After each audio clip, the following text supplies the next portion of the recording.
Bien brossé par Messi. Quel ballon déposé dans le but d'Eniama de 1. C'est Chouanière. Au deuxième poteau, c'était touché.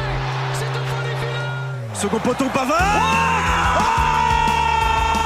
Benjamin Pavard de Mario Götze. Incroyable le quintuplé. Robert Lewandowski pour un but d'anthologie. À droite, mais dans la gauche, une frappe, une deuxième, c'est stoppé. Et c'est 2-2. Jamais lâché ou lancé la serviette. Il y a une occasion exceptionnelle de la droite de Meunier. Voilà la passe. Ils vont le faire. Ça va être le but. Meunier pour Lukaku. Il va le faire. Et c'est je l'ai dit, bordel. Je l'ai dit. Je l'ai dit. Ça, c'est jouer au football. On récidive pour une deuxième fois pour le podcast Électron Libre. Deuxième épisode, ouais. Deuxième épisode. Et ce soir, on est chanceux. On a un invité de marque qui nous vient directement de grand-mère. Donc Romain est avec nous pour ce podcast. Directeur technique du club de Soccer Énergie. Ben, salut Kevin, salut Jonathan. Ça fait plaisir. Pour le deuxième épisode, déjà, on a déjà des invités. On se sent fort. Mais le but, quand tu as fait venir, c'est surtout parce que le deuxième épisode, on voulait le consacrer sur ce qui s'en vient à Énergie. Parce qu'il y a pas mal de choses qui ont changé par rapport aux années passées, dans ce qu'on va proposer aux jeunes, puis aux moins jeunes aussi. Et le but, ce serait de l'expliquer. Parce qu'il y a eu pas mal de publications Facebook. Vous avez fait beaucoup de présentations avec Anne-Marie. Mais on s'est dit qu'avec Jonathan, de pouvoir l'expliquer de vive voix, ça pourrait être un petit plus. Parce qu'il y a pas mal de choses nouvelles. Et je pense que ça mérite des explications pour que les gens ne soient pas perdus. Ça vous va ? Donc, avant de commencer, par contre, la petite routine qu'on veut se donner, parce qu'on va pas dire qu'on a une habitude, c'est un deuxième épisode, on va quand même pas dire qu'on a encore des habitudes, mais ce qu'on veut demander à chaque invité, puis on s'est prêté à l'exercice, Jonathan, la dernière fois, c'est comme toute personne qui vient devant le micro pour ce podcast-là, ce qu'on veut, c'est qu'elle nous présente son parcours dans le soccer, et surtout, comment elle est tombée dedans, dans ce sport-là, et qu'est-ce qui a fait qu'elle est restée, et puis qu'est-ce qu'elle aime là-dedans. Parce que dans le principal l'âme du podcast qu'on a lancé avec Jonathan, c'était ce qu'on voulait, c'était les émotions, c'est ça qu'on va essayer de transmettre. Oui. Donc on aimerait savoir comment t'es tombé dedans, à quel âge, et puis pourquoi t'es resté là-dedans. Déjà pour recontextualiser, moi je suis né en 90, dans les années 90 en France. Donc forcément, il y a un soir de 12 juillet 98, oui. J'ai 8 ans. Je vois pas de quoi tu parles. C'est la finale de Coupe du Monde 98, puis je pense que ce jour-là, il a changé ma vie. Clairement. En plus, 2 ans plus tard, 2 ans après, il y a un soir de 2000, le 2 juillet 2000, la France a gagné la Coupe d'Europe. Donc ces deux événements, moi j'ai 8 ans et 10 ans. La première, il est fracassant parce qu'il est en France. Il est chez moi, ça se passe chez moi. C'est souvent ce que je dis aux joueurs, vous vous rendez pas compte de ce qui se vient. Mais ça se passe chez moi et j'ai 8 ans. La France est championne du monde. Donc je ne vais pas juste le voir à la télé, je le vis quoi ces trucs-là. Je le vis dans la rue, tu l'as vécu aussi. Je l'ai vécu aussi, oui. T'avais quel âge ? En 98, j'avais 18 ans. J'ai passé mon bac. Tout le monde se rappelle ce qu'il faisait cette date-là. C'est clair. Puis je l'ai revécu un petit peu après aussi en 2006. J'avais 16 ans, j'étais ado, donc c'est un premier état. Mais je dirais que ça vient de ça, en fait. On a connu l'équipe de France, on a connu Zidane. Zidane, pour nous, ce que ça représente, c'est complètement dingue. Zidane, c'est un empereur. Donc c'est ça, j'ai 8 ans en 98, je commence le soccer, le foot, comme je l'appelle. En 95, peux utiliser le foot. 96, utiliser le foot. J'ai 5-6 ans. Je me rends pas compte que j'aime ça avant parce que je me rends pas spécialement compte, mais je pense que ça vient de l'équipe de France 98, l'équipe de France 2000. Ouais, clairement. Un marquant dans ma vie. Après, je joue dans le club de mon village, quoi, d'où j'habite. Puis on fait les gammes, on devient meilleur, et puis on rentre dans le village d'à côté, qui propose un niveau un peu plus supérieur. Puis après, dans un autre village, puis on découvre la ville un peu plus. Donc moi je suis d'Angers à la base, dans Maine-et-Loire. Donc il y a un club qui est pas professionnel parce qu'il vague entre le à cette époque-là, il est pas professionnel à cette époque-là ? Non, on est en national, Ligue 2, fait l'ascenseur un peu entre le national et Ligue 2. Mais c'est professionnel déjà ça, non ? C'est professionnel dans la structure, dans les formations, dans tout ça, mais dans l'équipe première, pas tellement. C'est un club qui avait connu le professionnalisme avant, qui avait connu la D1 à l'époque, dans les années 92, je crois, ils étaient en gardien. Mais c'est pas un club pro, donc forcément, quand t'habites dans une ville qu'il n'y a pas de club pro, t'es pour le club d'à côté qui est pro. Moi, c'est Nantes qui est à côté. Il y a Marseille aussi que j'aime beaucoup. Puis dans ces années-là, fin des années. Puis encore une fois, je prends pour Nantes parce que c'est la ville qui est à côté, qui est en Ligue 1. Puis en 2001, Nantes est champion de France. Donc je pense qu'il y a des événements qui sont par rapport à ce que tu vas vivre en tant qu'entraîneur, en tant que fan, que supporter. Puis surtout quand t'es jeune. Quand t'es jeune, t'es marqué. Donc en quelques années, la France est championne du monde, elle est championne d'Europe. La ville à côté de chez moi, Nantes, est championne de France. Donc ça donne envie de continuer. T'es dans la move, t'es dans la vibe aussi que tout le monde, parce que les croissances des inscriptions, ça a été complètement dingue. Dans n'importe quel petit village, tu peux jouer au foot. Il y a 2-3 équipes dans n'importe quel petit village. Dans les grosses villes, il y a une vingtaine de clubs. Donc c'est ça, c'est l'effet de la popularité du sport aussi. Moi, je pense que je suis pas trop mauvais. J'ai quelques qualités quand même, donc je fais des clubs de mieux en mieux. De plus en plus, je découvre des bonnes structures, des entraîneurs aussi, des entraîneurs qui sont marquants, qui vont te marquer. C'est pas forcément les entraîneurs des plus grandes équipes qui vont te marquer, c'est ceux qui passent des fois. Parce que des fois, ils sont juste de passage, ils durent 1 an ou 2, puis qui te marquent longtemps après. Il y a même des fois où un entraîneur il t'explique un truc, puis tu l'as pas compris. Puis tu le comprends longtemps après. Même des fois où je comprends aujourd'hui, où je suis entraîneur, puis je me dis, ah putain, c'est ça qu'il voulait dire. Donc ça, c'est des bonnes équipes, des bonnes structures. La France permet ça aussi, permet des bons entraîneurs, des gens passionnés. Beaucoup de gens passionnés autour de moi. Mes amis, évidemment, donc ça fait beaucoup de discussions, ça fait tout ça, mais des entraîneurs, des adultes, des gens qui sont d'influence aussi. Donc c'est ça, c'est beaucoup de passion. Je découvre le niveau un peu plus intéressant, un peu plus compétitif vers 12-13 ans. Je pense que je suis fait pour ça parce que j'ai ce tempérament-là. J'aime... On n'a jamais remarqué. Je suis un compétiteur. Ah non.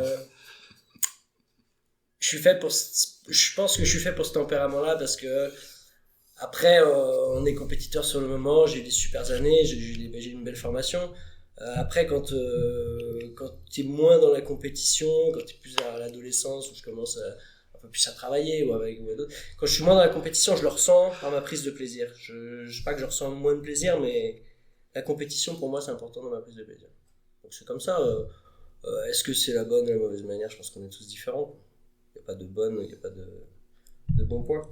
Mais je pense que c'est ça. Un peu comme ça que je viens dans le soccer. Plus tard, je deviens entraîneur un peu plus par la contrainte, un peu plus pas spécialement voulu au début.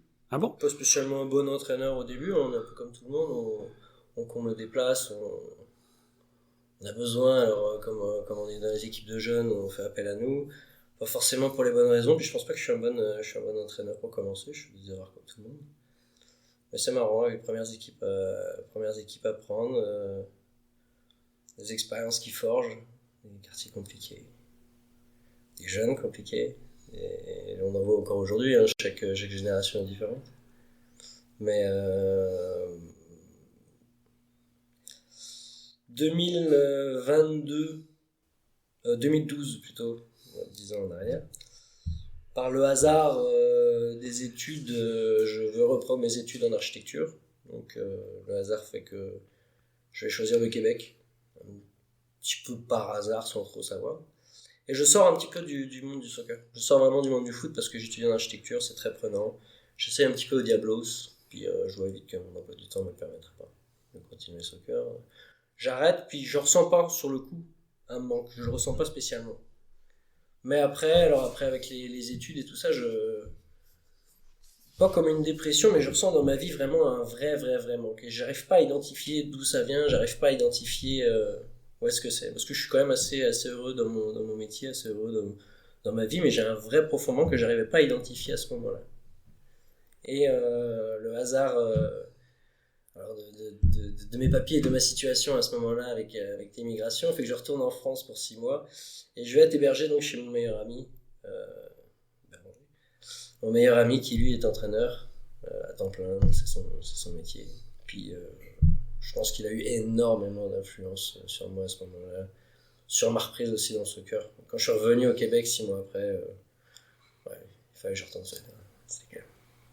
Donc mon meilleur ami qui a beaucoup d'influence sur moi, mais pas juste là, aussi dans les conversations, dans le jeu aussi, dans tout ce qu'on va avoir. Mais à ce moment-là, c'est vrai que je redécouvre en fait ça, je redécouvre ce que c'est que de coacher, pourquoi on fait ça. Donc on remet les pieds dedans, puis en fait on s'arrête jamais. On se rend pas compte. Là, je me dis que ça va faire peut-être plus de 10 ans que on se rend pas compte. Puis là, t'as remis les pieds dedans, puis en fait, t'as lâché un petit peu les autres études, entre guillemets. Finalement, ton emploi du temps est devenu de moins en moins architecture, de plus en plus le soccer, c'est ça? Ouais, après j'ai eu d'autres entre-temps, j'ai soufflé du verre aussi. Donc j'ai toujours eu des... Ça, c'est une autre particularité, c'est que d'ailleurs que je suis arrivé au Québec, j'ai toujours fait des métiers qui étaient génial, quoi, pour lequel je m'épanouissais, pour lequel ça a toujours été du fun. J'ai toujours travaillé pour des amis aussi. J'ai toujours travaillé dans des environnements qui ont fait que c'est aussi pour ça que je travaillais là, c'est parce que c'était cet environnement qui me permettait. Donc quand j'ai commencé, quand j'ai eu l'opportunité vraiment, puis quand je dis opportunité, c'est à travers des papiers en fait, parce que c'est ça qui me retenait vraiment, de pouvoir prendre un temps plein, de pouvoir travailler comme je voulais. Mais quand j'ai eu cette résidence permanente, la résidence permanente pour moi ça a été comme un ticket vers la liberté, je pouvais travailler comme je pouvais pour qui je pouvais. À ce moment-là est arrivée l'opportunité du CS Énergie. Donc j'avais encore cette particularité-là aussi où je pouvais continuer de travailler dans mon autre emploi que j'adorais, qu'aujourd'hui j'ai quitté parce que je suis à temps plein dans le soccer et j'en suis très content. Mais j'ai pas quitté mon ancien emploi parce que j'avais pas d'emploi, bien sûr que non. Ok.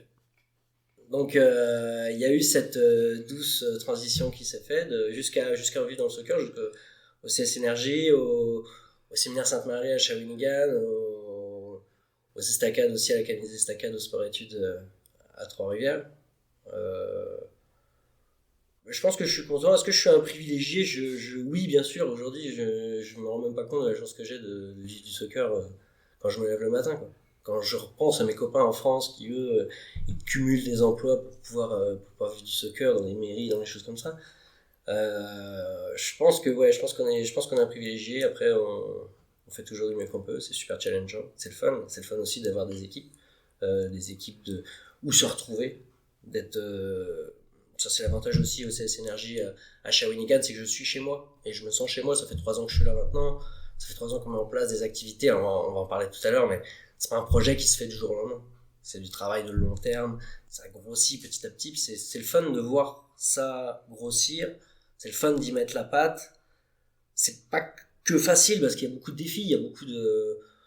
C'est pas simple tous les jours, mais c'est vraiment... Non, c'est quand même très attrayant. Ça, c'est quand même fait. Cool. Bon, on sent que t'es quand même heureux.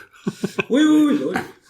Puis je veux pas hijacker le sujet parce que j'avais plein de questions quand tu parlais, puis j'ai l'impression qu'on pourrait faire 8 podcasts juste avec les questions. J'en ai plein d'autres aussi de questions qu'on peut Genre, ouais, c'est sûr, tu vas revenir, mais il y en a une que je vais quand même me permettre, puis qui va peut-être avoir un pont avec le sujet qu'on va parler aujourd'hui, parce qu'on a une stratégie ou une orientation vers ça.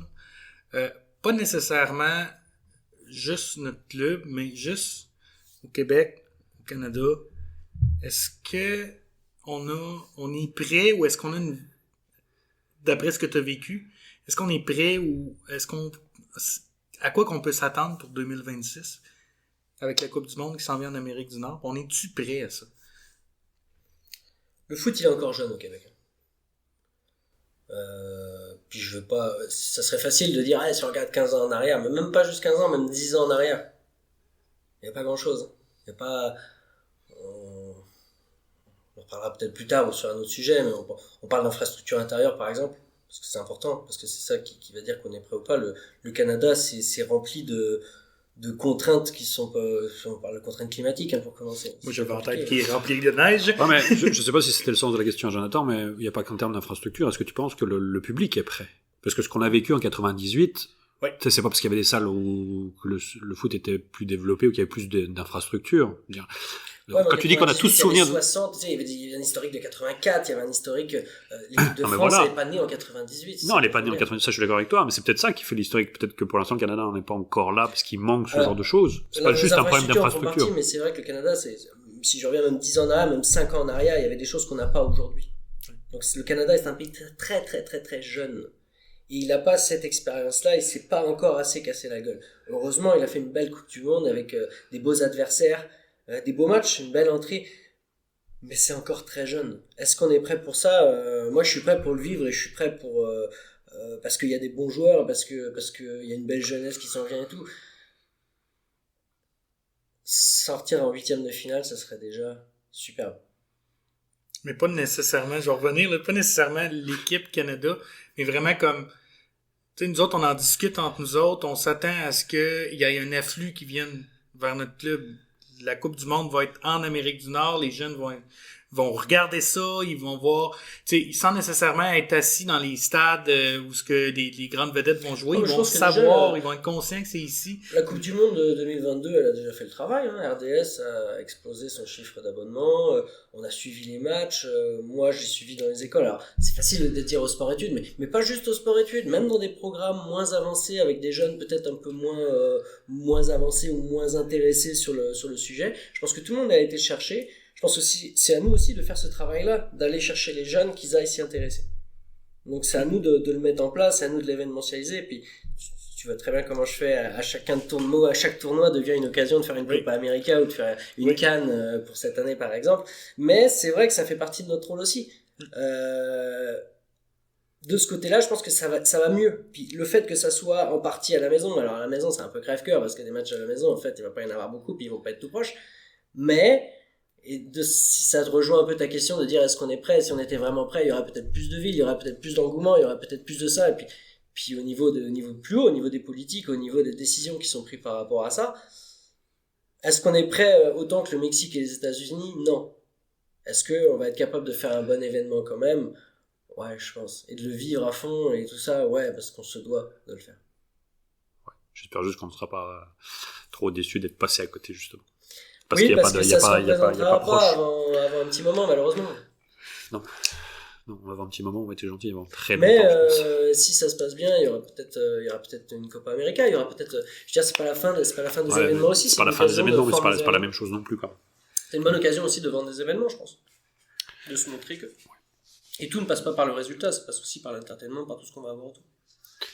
Il faut quand même avoir des résultats si tu veux que le public te suive. Et... On est d'accord. Mais il faut que les RDS ou les autres le diffusent, puis le fassent monter la sauce. Puis le but du podcast, c'est un peu ça aussi, c'est de partager une culture soccer qui n'existe pas encore tant que ça au Québec, quoi. Mais au-delà d'en attendre après les résultats, c'est déjà important de... Et puis là, je veux pas excuser déjà un mauvais résultat si ça arrive, mais il faut partir du principe quand même qu'on est jeune. Oui. On est jeune et qu'on va pas être déçu. Ce que je veux dire, c'est qu'on sera pas déçu si on va pas en 8e de finale. Quand j'ai le résultat, c'est pas juste gagner la Coupe du Monde. Non, comme tu dis, déjà de passer d'aller jusqu'en 8e, ce serait déjà énormément de vivre l'émotion de passer jusqu'en 8e ou peut-être d'y arriver juste. Est-ce que tu es content des résultats du Canada la Coupe du Monde 2022? Bah, moi je trouve que c'était pas. Sincèrement, non. Parce que je trouve qu'ils l'ont pas assez bien réussi. On va s'écarter du sujet là. On est en train de s'embarquer. Moi, je vois 4 autres sujets de podcast. Parce que moi j'ai vu 3 superbes matchs. Voilà. Oui, 3 super. Je suis d'accord avec toi, mais je trouve je te dis, on est en train de s'embarquer. On a chauffé la Belgique. On a chauffé la Belgique quand même. Ouais, c'est parce que j'ai pas vu après les résultats de cette belle Coupe du Monde. Je trouve que il y avait une marche à franchir que l'équipe Canada l'a pas franchi, c'est tout de suite retombé après. Mais je vous dis, là on est en train de s'embarquer dans un sujet, on va s'éloigner de... Suivez les prochains épisodes, Scoop, il va avoir un podcast sur Équipe Canada. Ça en vient, puis on va parler des filles aussi, évidemment. Ouais, je pense qu'on peut faire un podcast complet sur l'équipe Canada, masculine et féminine, mais... Là, c'est juste parce que nous connaissant nous trois, on peut partir vraiment vite, puis on va faire 1h30 là-dessus, puis on n'aura rien à parler de ce qu'on veut faire là, parce que on va quand même essayer de se recentrer. Pour l'instant, on a des jeunes qui ont une énergie, puis ils sont pas encore dans l'équipe Canada, ça viendra peut-être, mais qu'est-ce qu'on va leur proposer cet été? Et c'est ça qu'on voulait aborder. Donc, je vais énumérer un petit peu rapidement les programmes que vous nous avez présentés au CA. Et puis, on va te poser des questions pour rentrer un peu plus en détail pour que tu puisses vulgariser tout ça. Parce que moi, les termes que je vais lancer comme ça, je suis pas sûr que beaucoup de gens vont pas comprendre de quoi je parle. C'est normal, mais je veux ce qu'on veut avec Jonathan, c'est que tu prennes le temps de les expliquer. Est-ce qu'on le ferait de manière chronologique, en commençant par les plus jeunes? Bah écoute, je vais t'énumérer comme ça, puis si l'ordre te plaît pas, tu me le diras, on le changera, mais de ce que vous avez présenté, c'est que c'est les CDC pour de U9 à U12. Tu me corriges si je dis une bêtise. U8 à U12, on va U8 à intégrer U10, les 8 de cette année. Ok.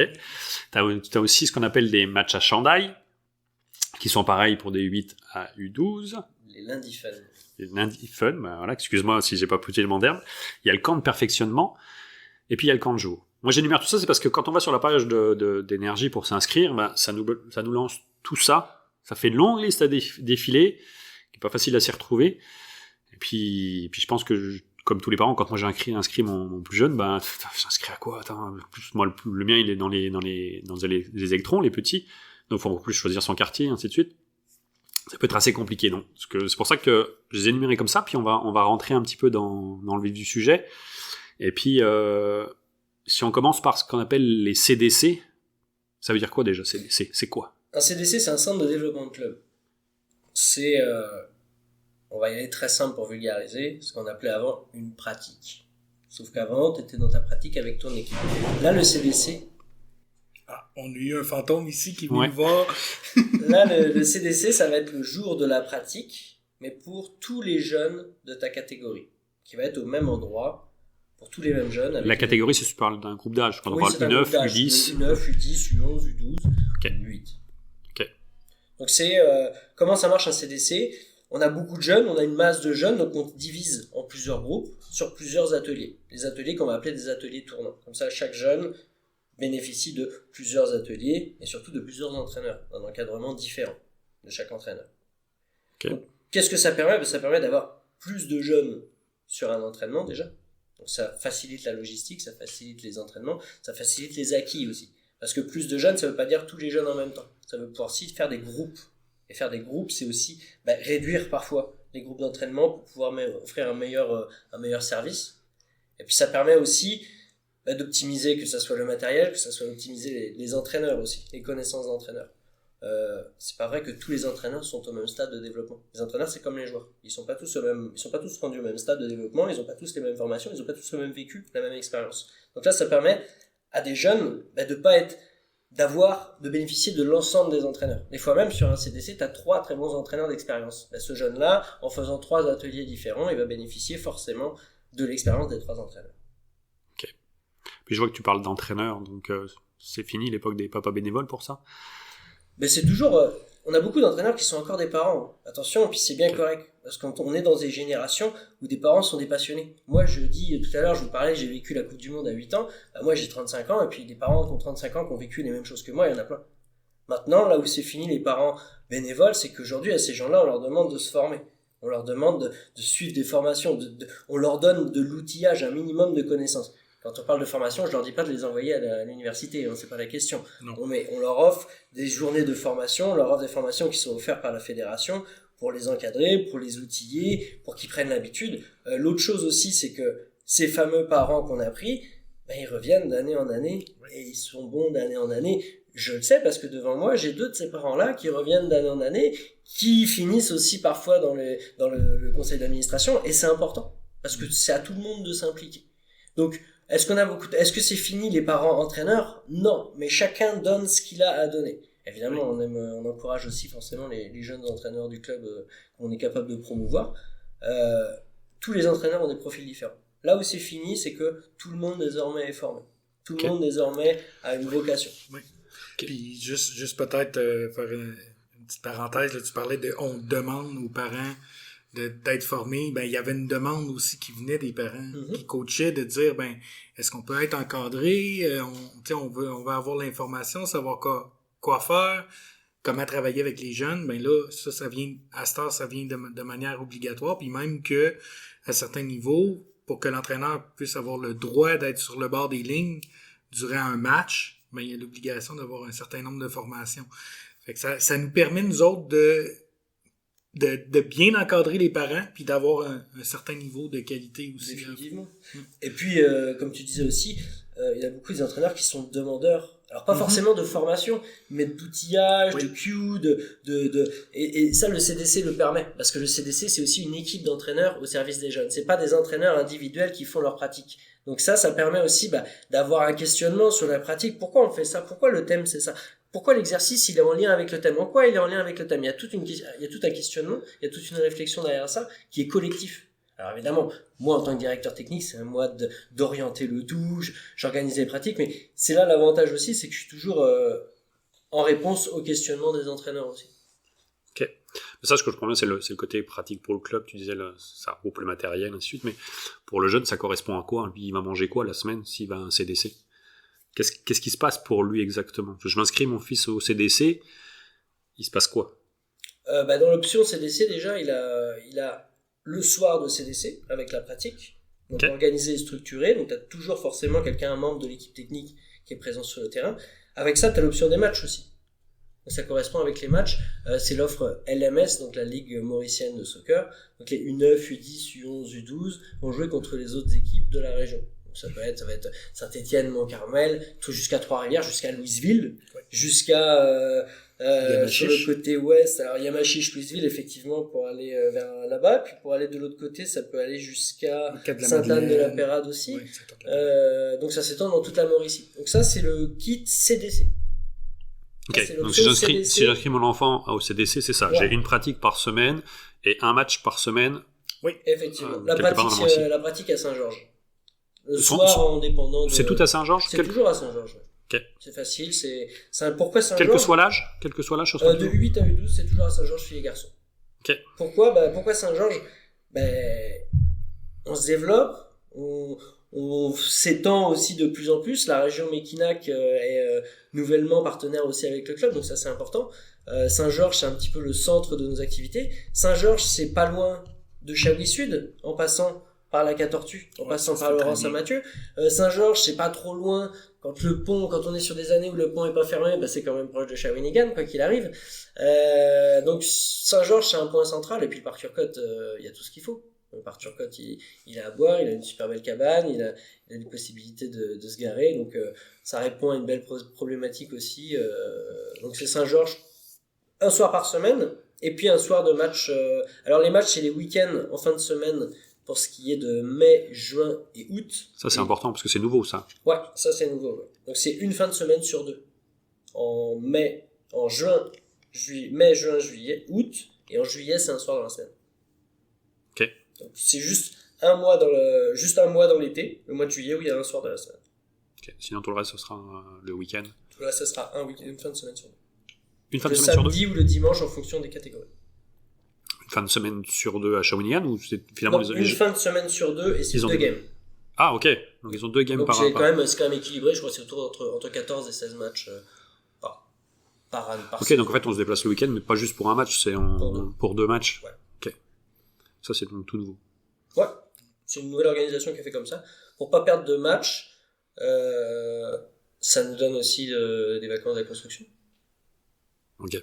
C'est pas négligeable parce qu'il y a beaucoup de départs à ce moment-là. Donc, Puis il y a la problématique des arbitres aussi que ça doit aider. Effectivement. Donc ça c'est aussi les arbitres. Donc tout ça nous donne 16 semaines. Les premières semaines elles commenceront les samedis matins à l'école des chutes parce que c'est des terrains synthétiques qui nous permettent. T'as déjà une date ou tu attends que la fin de la neige? 4 mai. 4 mai. 4 mai on est sur les terrains, ça attaque. Parfait, moi si tu donnes le rendez-vous, on y sera. Hein. 4 mai, c'est parfait.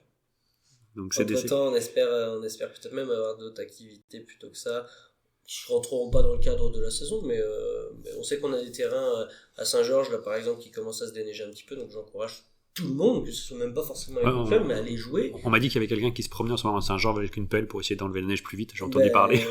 Ça a l'air de fonctionner, en tout cas la nature a travaillé. À ce qui paraît, il y a un accent français aussi. Oui, il paraît, oui. Il a mal au bras. Mais juste souligner, on parlait un peu pour notre paroisse, là, on n'a pas vraiment pas à être gêné de nos terrains à Shawinigan, mais les terrains à Saint-Georges habituellement sont quand même vraiment très beaux. Là.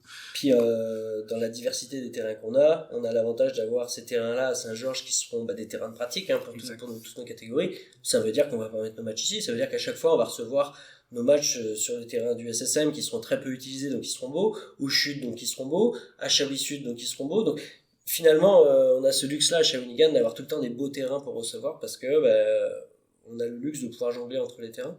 Donc ça, c'est vraiment du fun. Le camp de développement, il sera au Parc La Flèche. Donc c'est encore sur un autre terrain. On va en parler du camp de développement. Grille pas les étapes. J'ai vu une note qui a pris... Est-ce que tu veux... Ça, j'allais le parler plus à la fin parce que ça va être plus pour les petits si j'ai pas de bêtises. On va revenir dessus. Parce que là, l'autre point que je vais amener, parce que dans les inscriptions, ce que j'ai vu aussi, moi j'ai appelé ça, tu m'as repris les matchs à Chandail, mais c'est les lundis fun, c'est ça que tu... Les lundis fun. Alors, c'est quoi ça? Faut savoir qu'on est énormément cette année à réaction. L'année dernière, les CDC étaient nombreux, étaient costauds, étaient condensés.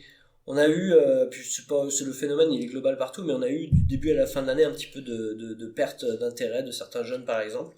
Donc l'objectif des matchs des lundis fun, c'est d'offrir un temps pour ceux qui ont pas forcément l'intérêt de faire le CDC ou de faire les matchs en dehors de Shawinigan. Ceux pour qui l'offre du CDC elle est contraignante, on leur offre l'option de match du lundi. Les lundis fun, si tu viens juste les lundis, on t'intègre dans une équipe de ceux qui sont là dans ce programme-là.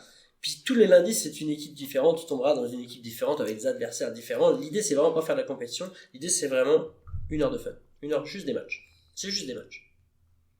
Mais c'est réservé à un public qui peut-être commence. Pourquoi ? Parce que des fois, c'est pas facile. Des fois, t'as 10 ans, tu veux commencer à jouer au soccer parce que c'est le fun, parce que t'en entends parler.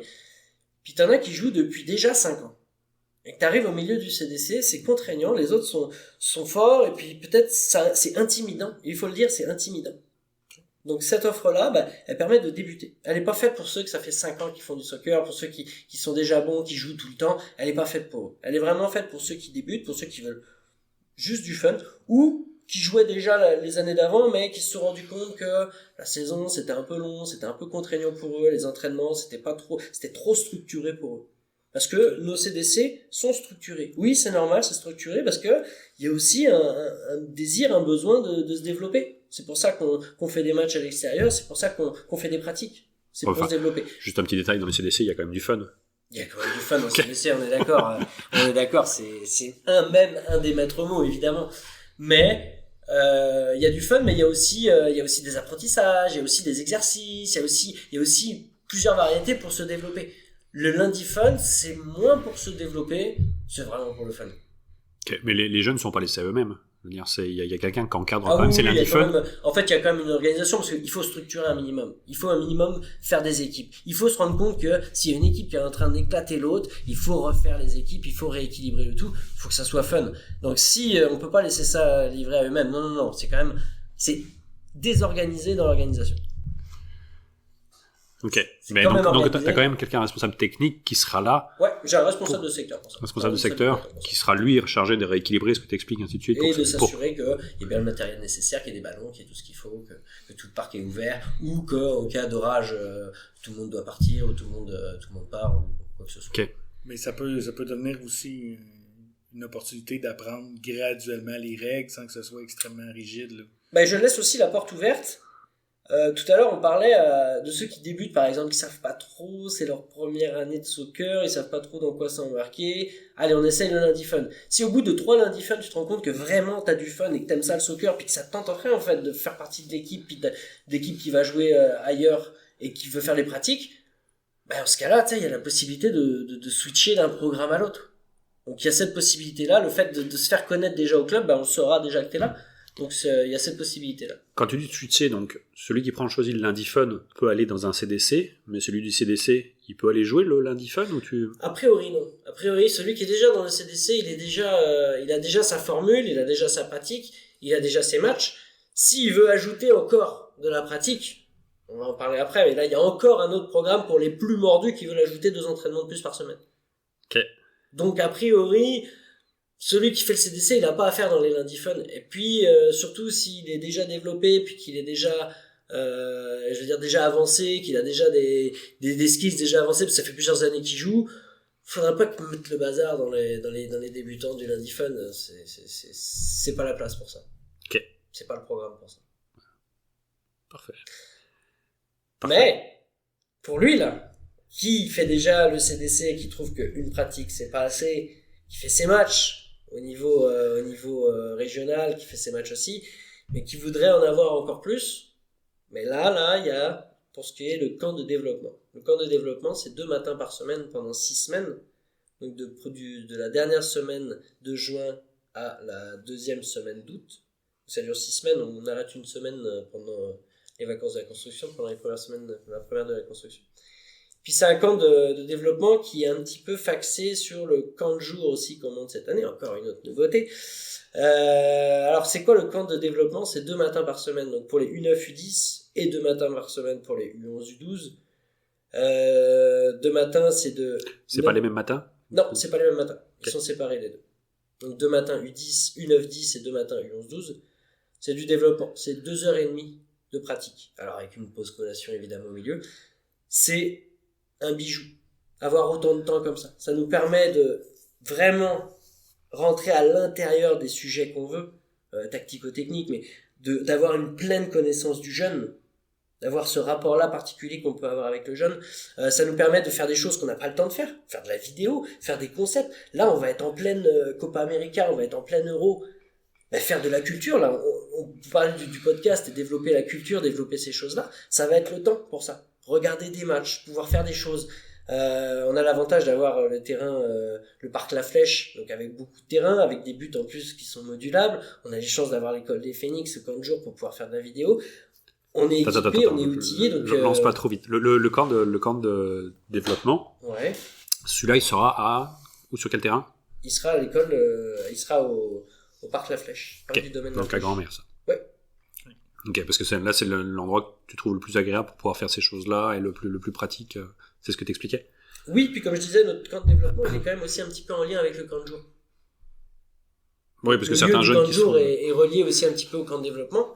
Donc le camp de développement, le lieu du camp de jour va nous permettre quand même d'avoir des salles de classe, va nous permettre ces choses-là pour pouvoir travailler quand Parce même. que si je comprends, il y a certains dans ton camp dans le camp de développement que vous proposez, il y a certains matins, ils iront pas sur le terrain. Tu vas les garder en salle pour leur montrer des Non, matchs. tous les matins, on ira sur le terrain. Mais ça se peut Ok. que des fois, 1h30 ou pendant un temps... Comment chercher à enlever les enfants devant la télé si tu les mets devant Non.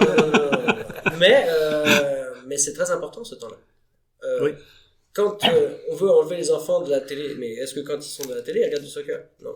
Donc peut-être que là, oui, il faut les enlever. Moi, je vais peut-être les mettre 1h30 sur 3 heures devant la télé, mais c'est pour mettre du soccer et c'est pour aller chercher des c'est enseignements. pas évident de voir du soccer, mais ça sera le prochain podcast. Je ne pas les étapes. Donc c'est ça le camp de développement, c'est nous offrir du temps pour avoir des outils, pour utiliser ce temps-là en fait il est très précieux. On se rend pas compte mais 1h15, 1h30 en CDC, ça va vite, ça va très vite. Ça va très très Ce vite. temps-là il nous permet de faire du jeu, de faire aussi beaucoup de formes jouées, d'offrir du temps de fun, de ramener aussi un esprit parfois un petit peu court de récré. Je sais pas comment expliquer mais il y a plein de choses où on manque de temps, où on veut tellement être précis, tellement être direct, que le camp de développement va nous permettre ça. Donc c'est animé par l'équipe technique, donc c'est moi puis André, en grande partie, avec d'autres intervenants aussi, mais en grande partie moi et André. On est content, on a hâte en fait. La question que... Je l'ai juste souligné, vous le voyez pas, là, mais moi, je vois le sourire de Romain qui dit on est prêt, on a hâte. Mais ça Oui, fait, oui, c'est un des je le projets, vois, moi, là. c'est un des projets où on est vraiment en réponse à une demande. On se rendait pas compte à quel point on nous demandait ces pratiques supplémentaires, ces temps supplémentaires. Donc je suis vraiment content. Moi, j'en ai deux qui en mangent, puis Puis là vraiment je sais, mon plus vieux est obligé de migrer, mais le deuxième va être là au camp de développement, puis j'ai vu les gens, j'ai la chance de voir qui s'inscrit là, puis on les connaît les joueurs là, qui sont plus mordus là. Ça va être du costaud, ça va être le fun. Ça va Alors, être le fun, c'est ça ouvert fait à qu'il tout peut le aller monde, un peu c'est plus. C'est ouvert à ça tout que le monde, j'aimerais mais- juste te reposer la question, parce que pas que les gens ont peur. Parler de mordu, tu m'expliques ce que ça va être, ça a l'air d'être très technique, ainsi de suite. C'est quand même ouvert à tout le monde, c'est pas simplement C'est les bien meilleurs. ouvert à tout le monde évidemment. C'est ouvert à pas tout le monde. sélectif, c'est pas Non, c'est ouvert à tout le monde. c'est pas mais élitiste non on plus. s'entend que c'est quand même ouvert à ceux qui veulent faire 3 pratiques semaine. Qui aient plus envie de Qui sont prêts à ça, soccer quoi. et de foot, oui, mais c'est pas élitiste, je veux Non, dire, c'est non, pas non, t'es pas obligé de jouer dans telle ou telle équipe pour faire partie du... Non, pas du tout. Mais quand même, faut t'attendre à faire 2 matins par semaine, 2h30 de soccer. Donc, Mais je pense qu'un jeune qui a une volonté physique, qui a des certaines compétences athlétiques, sans que ce soit nécessairement techniquement du soccer, je pense qu'il va tirer son épingle du Je veux jeu. même dire plus que ça. Un jeune qui a déjà la passion, Ouais. le reste va suivre. Le reste, à 5 heures de soccer par semaine, là, ça va suivre. T'inquiète pas. S'il est passionné, puis qu'il aime ça, puis qu'il aime ce qu'il fait, Ouais. prends ton temps. Hein. Je t'oblige même pas à être bon invitant. Prends ton temps. Le temps de te développer, mais déjà, te passionner, t'intéresser, ça va t'aider. Sans problème. Sans aucun doute. Donc, non, c'est un projet qu'on avait hâte. Le camp de développement, les pratiques supplémentaires aussi. Donc on répond à une demande de jeunes qui veulent pratiquer plus, qui veulent jouer plus. C'est forcément une bonne nouvelle. Forcément. Ah oui, c'est ça. Ça sonne comme ça en tout cas. Ça sonne comme ça. Après, l'avenir nous le dira. Hein, Puis là, on parlait de se préparer à la Coupe du Monde. Il y en a peut-être quelques-uns là. Ah oui, évidemment. Mais ça va nous permettre aussi de suivre. On parle de la Copa América par exemple cet été. Oui. Avec le Canada, donc la Copa América, il va y avoir l'Euro aussi. Ça va nous permettre de suivre ça aussi. Bon, je vais rebondir un petit peu sur notre podcast, mais prendre au rebond le côté culture un petit peu. C'est important, je pense que vous en avez parlé déjà la dernière fois, mais c'est important, et puis il n'y a pas d'âge pour commencer. Moi je répète, à 8 ans, on a changé ma vie avec 2 buts en finale de Coupe du Monde. 3. Ouais, mais Zidane... oui, le but de petit était très beau, mais... Oh, il aurait pu le rater, j'aurais été content pareil. C'est quand même 3 qu'ils ont mis. Mais ouais. Ok. Et puis là, de ce que tu peux expliquer, donc vous choisissez à grand-mère le camp de perfectionnement, le développement, pardon. C'est parce que il y a une nouveauté aussi à Énergie qui se lance cette année, c'est un camp de jour. C'est ça? Le camp de jour, c'est un projet... Moi, je suis arrivé il y a 3 ans au club, je crois qu'on en parlait déjà. Oui. On en parlait comme un projet. L'année dernière, on n'était clairement pas prêt à ça. Cette année, on s'est questionné longtemps, on a travaillé très très fort en amont. Je pense à Anne-Marie notamment, qui a donné énormément de sueur là-dessus. Ça a été un projet. Cette année, c'était encore longtemps un projet, à savoir est-ce que ça allait rester un projet, ou est-ce qu'on se lançait ou pas. Ah, puis pour finir, on était prêt. Je pense que tout le monde, la demande, elle était là aussi. On a sondé nos membres aussi en fin d'année dernière, savoir si eux ils étaient prêts à ça, parce que c'est facile nous d'être prêts, c'est facile de monter des projets, mais est-ce qu'on va nous suivre? On n'a jamais cette garantie-là. Possible d'être prêt, je nuancerai un petit peu quand même, mais... Là, non, je veux dire c'est pas facile, mais c'est facile de dire qu'on est prêt. C'est pas facile d'être prêt, c'est facile de dire qu'on l'est. Donc on a sondé nos membres, ils étaient vraiment demandeurs, encore une fois. Ouais. Donc c'est pas par hasard. Voilà. 2024, alors on va rentrer un peu. C'est de quand à quand le camp de jour? C'est quoi l'offre? Le camp de jour, c'est la dernière semaine de juin jusqu'à la deuxième. C'est aligné en fait au camp de. Moi, ce qu'on m'a dit, c'est du 24 juin au 9 août. 24 juin au 9 août. Deuxième semaine d'août. La dernière de juin, la deuxième semaine d'août, c'était ça. Oui, ça pour dure être 8 précis. semaines. Ça dure 8 je semaines. pense que ça commence le 25 parce que le 24 c'est un férié. C'est le 25 qui est férié. C'est le 25 qui est férié, c'est vrai, le 24 c'est un dimanche. D'accord. Il va falloir vérifier quelle journée. Je te rappelle que le 25 il y a quelque chose de prévu aussi. Ah, mais ça c'est un petit On en parlera pas. On va se garder nos petits secrets. Il dure 8 semaines. Le camp de développement dure 7 semaines. Parce que le camp de jour est ouvert les 2 semaines de la vacances de la construction. Ok. Et le camp de jour, ça s'ouvre donc à tout le monde. Oui. De 4 à 12 ans. La question que je vais avoir, ils font du soccer du matin au soir? Le matin, ils ont des activités soccer. Quasiment tous les matins. C'est des petits ateliers, c'est beaucoup de games. En fait. Beaucoup de games. Tout le monde n'est pas obligé de prendre part aux activités. C'est conseillé forcément parce que tu es quand même dans la camp de jour de soccer, mais si tu veux pas jouer au soccer, c'est pas grave. Mais il y a quand même beaucoup d'activités soccer tous les matins. L'après-midi, quand tu dis, je veux juste préciser pour pas faire peur, quand tu dis des activités, ça a rien à voir avec une pratique. C'est un jeu sur l'esprit. C'est pas le camp de développement. Là, non, mais voilà, je préfère le préciser. C'est parce que on peut accepter des jeunes qui sont pas forcément. C'est des jeux ludiques, c'est des jeux basés idéalement ballon au pied, quoi qu'il arrive. C'est beaucoup de jeux qu'on va retrouver souvent chez les Team Beat où c'est des jeux collectifs qu'on va voir. Et là, on est beaucoup dans le jeu de cours d'école aussi, notamment. Donc on est vraiment dans le jeu ludique, dans l'apprentissage, dans l'éveil au soccer, mais on n'est pas dans le développement, c'est pas des ateliers, des exercices. Pour ça, c'est le camp de développement, à partir de 8 ans. Donc là, on est vraiment dans l'éveil au soccer, et puis l'autre réalité, c'est qu'on a beaucoup de jeunes de 5 à 7 ans. Donc non, on n'est pas sur de l'exercice développé, on n'est pas sur des thèmes de pratique. Non. On est sur du soccer le matin, activité en lien avec le soccer. Surtout, ça va être ça, voilà, majoritairement des activités en lien avec le soccer.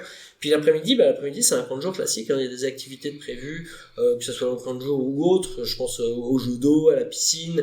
C'est sûr qu'Anne-Marie, elle vous en parlerait mieux que moi sur ces dossiers-là. Mais l'activité, c'est moins en lien avec le soccer. C'est pour ça que le soccer, c'est quand même la partie matin. Pourquoi on met quand même beaucoup d'emphase sur le soccer la matinée? On est quand même un club de soccer, on est quand même un camp de jour de soccer. Ben oui. Je pense que c'est important d'offrir aussi cette part de soccer-là. Maintenant, on est d'accord que c'est pas du développement, c'est de l'éveil, du fun, du récréatif et du soccer. Okay. Puis je crois qu'on est... tu vas me corriger, parce que c'est ce que Marie m'avait envoyé. Pour le camp de jour, on peut choisir les semaines qui nous intéressent, si je dis pas de bêtises. Ouais, c'est à la semaine. Et puis il y a le service de garde qui est offert avant, puis après... il est pas offert, je crois que c'est un... Non, enfin offert, je m'entends, on le propose. Ouais, il est proposé aussi. C'est qu'il est payant. Et il est cumulable, évidemment. Le camp de jour et le camp perfo, il est cumulable. C'est-à-dire que tu peux aller... Mettons que t'es un U10, tu t'es inscrit au camp de jour, tu peux aussi aller au camp perfo les mardis matins, les U10 les lundis matins et les jeudis matins. Donc tu peux aller au camp perfo, puis après tu reviens au camp de jour l'après-midi. Ok. Puis il y a donc ce que j'ai, un service de garde le matin, puis le soir pour... Exact. Okay. Puis peut-être juste souligner, les matins de semaine, il y a toi et André qui allez être là pour le camp de développement. Mm-hmm. Et là, je vais avoir un petit peu un discours de gérant, mais dans le sens que on a nos superstars aussi du côté du camp de jour. Là, on a des gens qui sont en train de se mettre en place, là, qui sont des gens qui ont une dynamique différente, mais qui sont vraiment des gens de confiance. On a un staff exprès.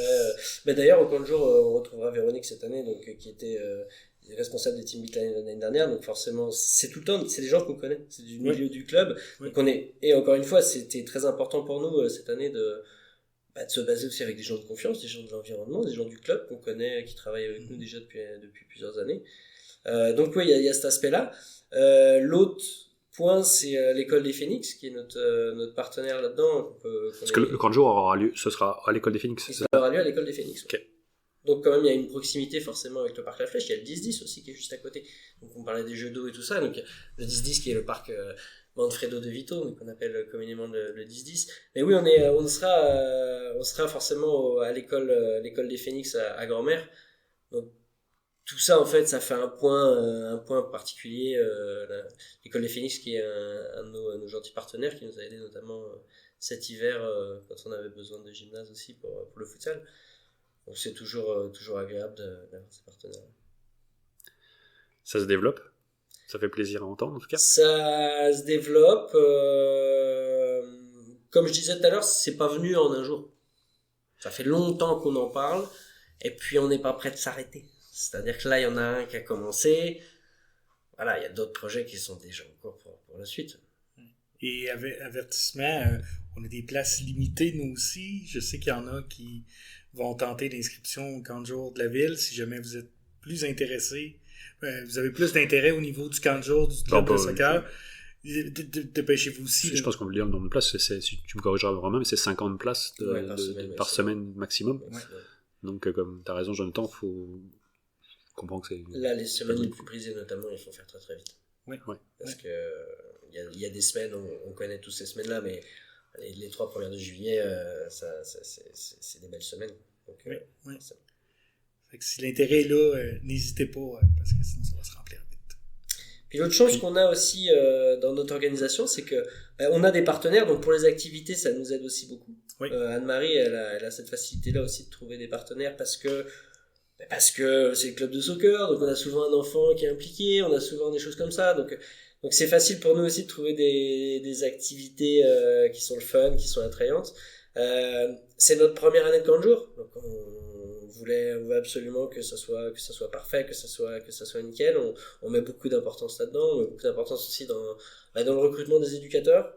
On veut que ça soit sérieux. Il y a des éducateurs aussi, des gens qu'on connaît. Donc là, encore une fois, c'est l'avantage, c'est la force qu'on a du club. C'est ce rôle social qui nous permet d'être bien prêt, d'être bien préparé, de bien se préparer dans les activités. Okay. Puis là, ce que j'entends, qui se répète, moi, qui me saute un petit peu aux yeux, aux oreilles du moins. Si tu parles d'entraîneur, d'animateur, d'encadrant, on sent comme un côté un peu professionnel, non? Là, encore une fois, ça s'est pas fait en un jour, mais oui, de plus en plus, le club il se professionnalise. Ça vient aussi du CA, de décisions, c'est des décisions qui sont prises. Mais depuis plusieurs années, là, je crois qu'on n'a plus beaucoup d'entraîneurs qui sont pas payés autour des terrains. Hein. Donc c'est pas forcément payé, c'est surtout c'est des situations qu'on met en place. Ça peut être des rémunérations, ça peut être des remboursements, mais tout le monde est impliqué. C'est important aussi d'impliquer tout le monde. C'est important de sensibiliser tout le monde et que tout le monde ait l'impression d'être à sa place. On n'est pas tous au même niveau de coaching, on n'est pas tous au même niveau d'encadrement, on n'a pas tous la même expérience, mais on a tous un truc à donner. Parce qu'on a tous le même logo sur le chandail. Et ça, là, on en fait un point. Puis ces 2 dernières années, moi, j'ai beaucoup plus d'heures aussi que les années passées. Je vais rentrer à temps plein à partir de l'été prochain. Anne-Marie est à temps plein. André aussi fait beaucoup d'heures aussi dans le club. Donc, on a une vraie équipe, on est capable, on a une vraie chance aussi, c'est qu'on aime travailler ensemble, les gens connaissent, on aime travailler ensemble. On s'est pas forcément choisi, mais on aime travailler ensemble.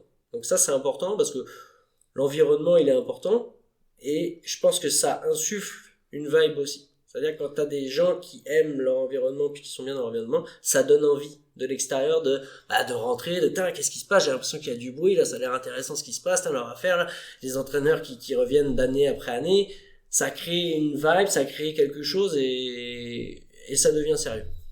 Donc je pense que oui, on est professionnels, on n'est pas des professionnels, mais on se professionnalise. On est des professionnels dans ce qu'on fait à notre échelle. Tu ressembles pas mal à un professionnel.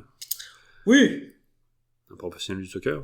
Oui, moi je André aussi, et puis Anne-Marie aussi. On se sent en tout cas pleinement professionnel dans ce qu'on fait, il n'y a pas de problème. On n'est pas un club professionnel, mais on essaye vraiment de faire les choses au mieux comme des professionnels, ça, c'est clair.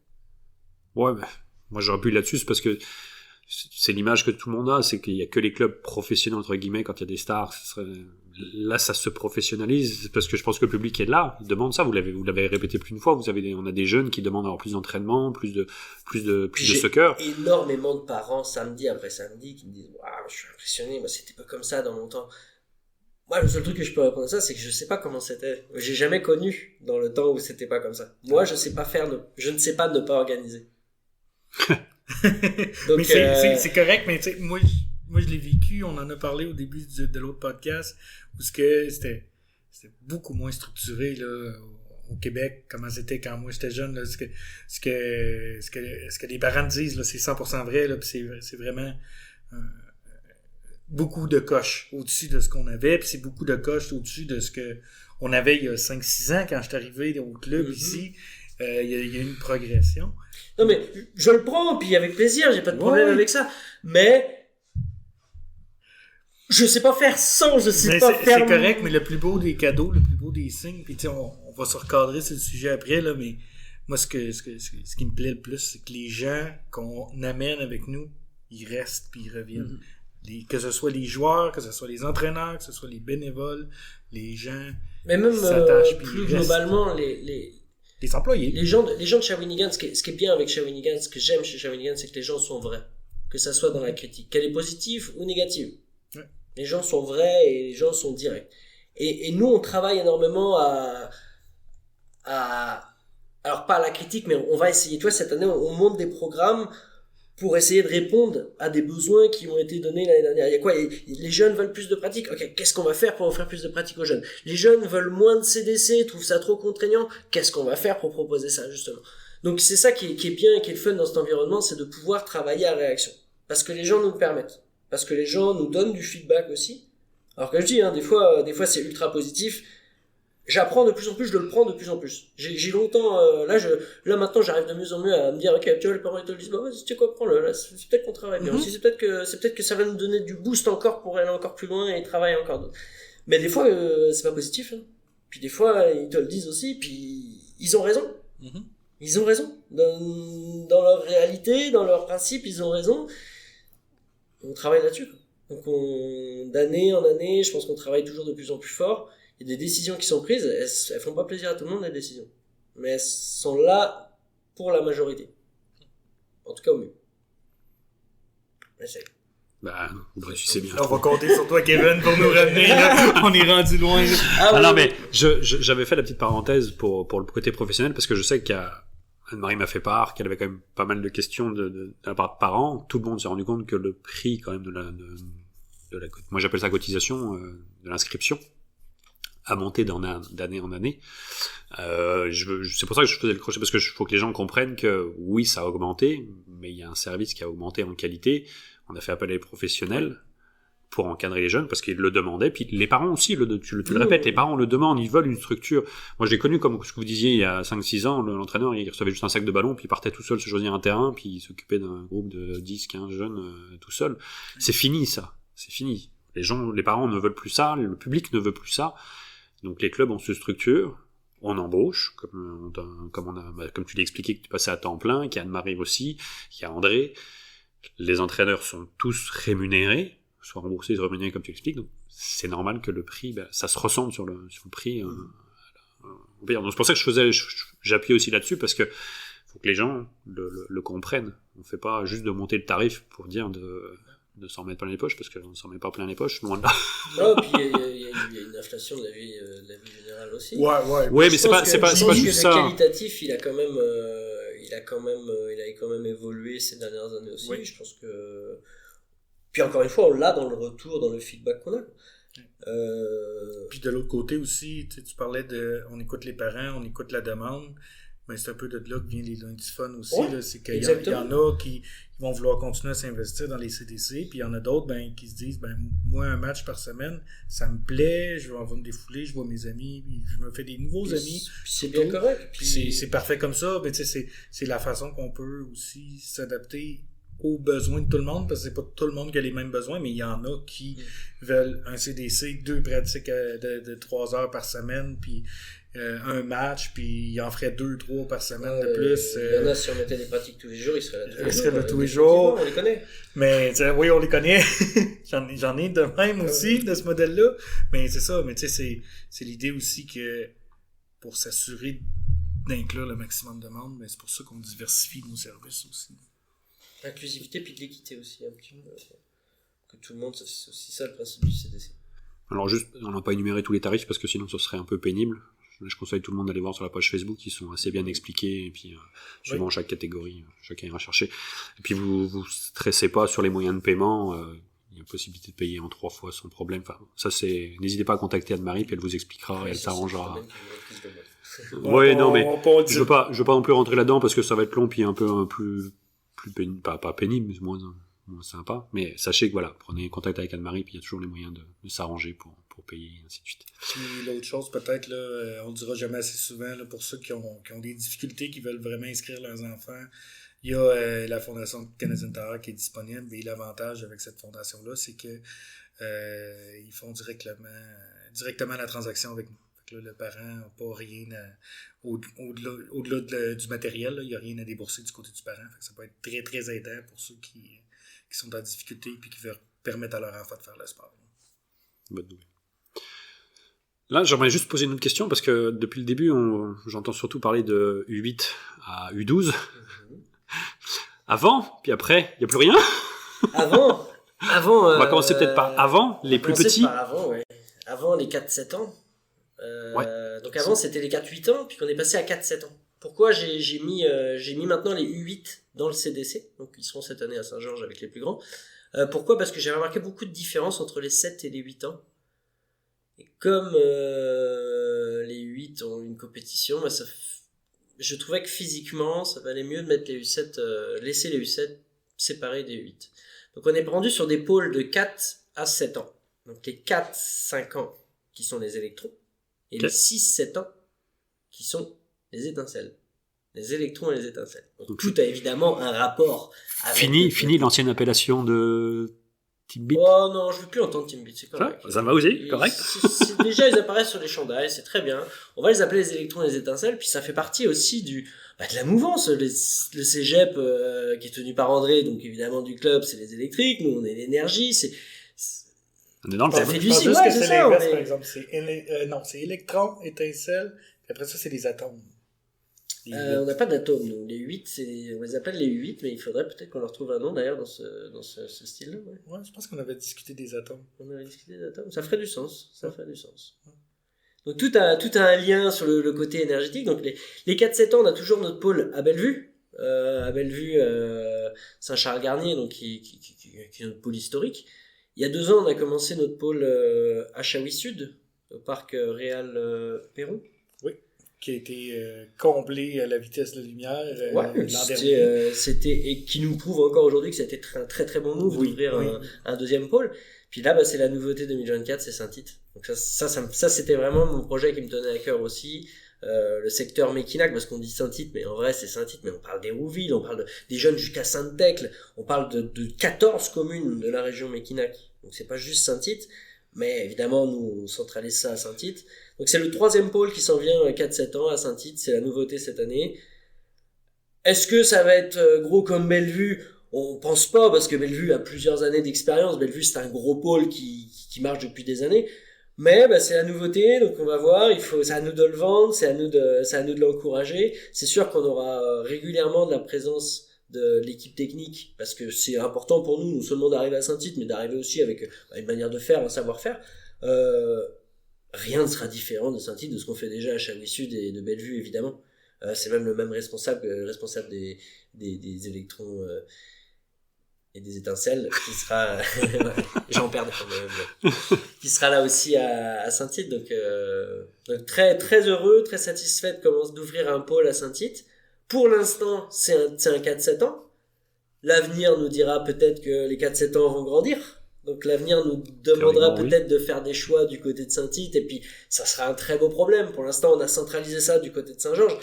Centraliser aussi nos 8-12 à Saint-Georges, c'était aussi envoyer un appel à Saint-Tite de dire venez même au-delà de 7 ans. Venez quand même si vous en avez l'information aussi. Donc c'est... Okay. Juste pour être sûr bien grand, de Saint-Tite, c'est de 4 ans à 7 ans 4 ans à 7 ans. Okay. Comme à Bellevue, à Shawinigan-Nord. Okay. Et puis à partir du moment où tu as 8 ans, c'est là que tu passes dans les CDC, puis Saint-Jean. Okay. Ouais.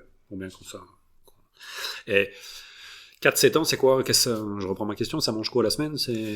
Alors, 4 et 5, on est vraiment dans de l'éveil. 4 et 5, on est sur du jeu ultra récréatif. On essaie quand même d'intégrer des petits formats de match, des 2 contre 2. C'est marrant, mais on s'entend qu'à 4-7 ans, c'est la découverte. Le jeune a son ballon. C'est l'objectif, c'est de faire découvrir, de faire tomber en amour le jeune avec son ballon à 4-7 ans. Mais on sait aussi que, notamment à 4 ans, le jeune, il a des repères de ses parents. Donc son ballon, déjà, la notion de collectif, elle est très vague, parce que se séparer de son ballon, c'est pas concevable pour un jeune de 4 ans. On essaye au maximum d'intégrer les parents. Parce que le jeune qui veut faire une passe, il veut faire peut-être une passe avec le pied, il est peut-être prêt à le faire avec le pied. Il a tout accepté pour faire une passe avec le pied, mais c'est à papa qui veut faire la passe. Donc on essaye aussi d'intégrer tout ça. C'est de l'animation. On n'est pas dans le soccer, on n'est pas en train d'expliquer des 4-3-3 et des montées et des overlaps de ton latéral qui va centrer pour faire un but de la tête. On est d'accord. Mais c'est de l'éveil. À cet âge-là, à 4-5 ans, nos électrons, ils commencent à pousser le ballon avec le pied, ils commencent à courir après le ballon, ils ont la notion du but. Donc nous, on a 3 sens à leur offrir. C'est la notion du sens du jeu. Le but, il est là-bas, va dans la direction de là-bas. La notion d'un partenaire, il y en a qui a le même chandail que toi. Pourquoi ? Peut-être que j'ai le droit de lui faire des passes, peut-être qu'il va me redonner le ballon. Et la notion d'adversaire, pourquoi lui, il a pas le même chandail que toi ? Qu'est-ce qui va se passer ? Peut-être que lui, il veut pas le même ballon que toi. Donc ça, c'est les tout petits. Les 6-7 ans ont un peu plus la notion du collectif, un peu plus la notion du partage. Ils sont encore très égocentriques à cet âge-là, mais ils l'ont un petit peu plus. Eux, on va pouvoir commencer tranquillement, avec les 6-7 ans, à faire des 3 contre 3, à faire des 4 contre 4, à commencer des jeux d'évitement, des jeux c'est les premières conduites de balle, c'est les premiers dribbles avec de l'adversité, c'est les premiers shoots, évidemment, c'est les premiers buts. La notion de passe, elle est encore vague, mais on commence tranquillement à avoir un peu plus de générosité aussi à cet âge-là. Donc c'est les vrais premiers concepts de soccer.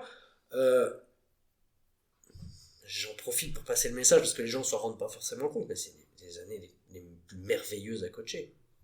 C'est du bonheur à coacher. C'est de la joie, tu jettes un ballon au milieu du pré, et puis il y a 10 gamins qui vont courir autour du ballon. Alors oui, c'est des motons, oui, c'est vague, c'est pas très soccer, c'est des concepts, mais c'est magnifique. Là, si tu veux des jeunes heureux et des jeunes dingues autour d'un ballon et de la passion autour d'un ballon, c'est la place où il faut être. C'est clair. Et moi, je dis ça, puis moi, je coach au sport-études, j'ai déjà coaché du 2A, du 3A. La vraie passion, tu sais où elle est. La vraie passion, elle est au milieu de tes électrons, au milieu de tes étincelles, quoi. C'est clair. Je connais certains entraîneurs qui partagent pas ce point de vue-là, qui sont plus perdus devant les jeunes, mais... Moi, j'aime ça. Ouais, ça sent que tu aimes ça. Puis, et j'aime ça aussi, cette soupape que t'amènes ces catégories-là. Moi, quand je suis sur ces catégories-là, je fais des roulades, je suis comme un fou, j'adore ça, quoi. Je le vis comme eux, en fait. Parce que je me prends pas la tête de savoir est-ce qu'ils ont eu des enseignements, est-ce qu'ils ont eu tout ça. Quand tu commences à te poser ces questions-là sur les 4-5 ans, là, t'es beaucoup trop avancé dans le soccer, et puis les jeunes te suivront. Ok. C'est bon à entendre. Après, il y a le 8. Les 8, là, on commence à avoir des vrais concepts. On commence à avoir du 5 contre 5, on commence à avoir le concept du gardien.